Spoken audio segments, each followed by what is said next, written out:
Hi hello నమస్తే welcome back to my channel AS vlogs. It's me Ayesha.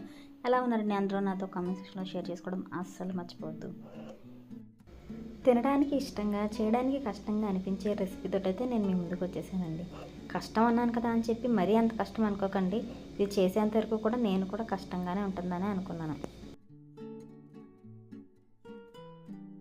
నా friend సాయంతో నేను ఈరోజు చికెన్ పచ్చడి అయితే పెట్టానండి.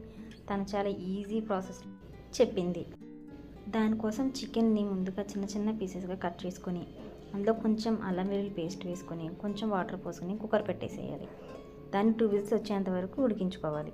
ఈలోపు మనం దానిలో మసాలా కోసం కొన్ని ధనియాలు, జీలకర్ర, లవంగాలు, యాలక్కాయలు, కొంచెం మెంతులు, కొంచెం ఆవాలు, చిన్న దాల్చిన చెక్క వేసుకొని దాన్ని డ్రై రోస్ట్ చేసుకొని వేడి చల్లారిన దాకా పక్కన పెట్టేసుకుందాం.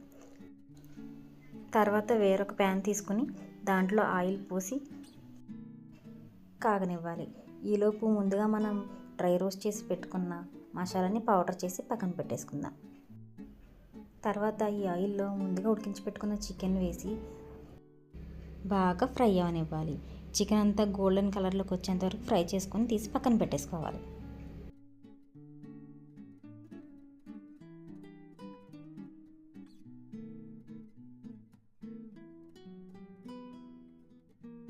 తర్వాత అదే ప్యాన్లో కొన్ని మెంతులు, అల్లం వెల్లుల్లి పేస్ట్ వేసి బాగా వేగనివ్వాలి. అల్లం వెల్లుల్లి పేస్ట్ పచ్చివాసన పోయేంత వరకు ఆయిల్లో ఫ్రై చేసుకోవాలి. అల్లం వెల్లుల్లి పేస్ట్ పచ్చివాసన పోయిన తర్వాత అందులోనే రుచికి సరిపడా ఉప్పు, ముందుగా మనం రెడీ చేసి పెట్టుకున్న మసాలా, రుచికి సరిపడినంత కారం వేసి బాగా కలుపుకోవాలి. కారం కూడా వేసి 1 నిమిషం వేగిన తర్వాత ముందుగా ఫ్రై చేసి పెట్టుకున్న చికెన్ కూడా అందులో వేసేద్దాం.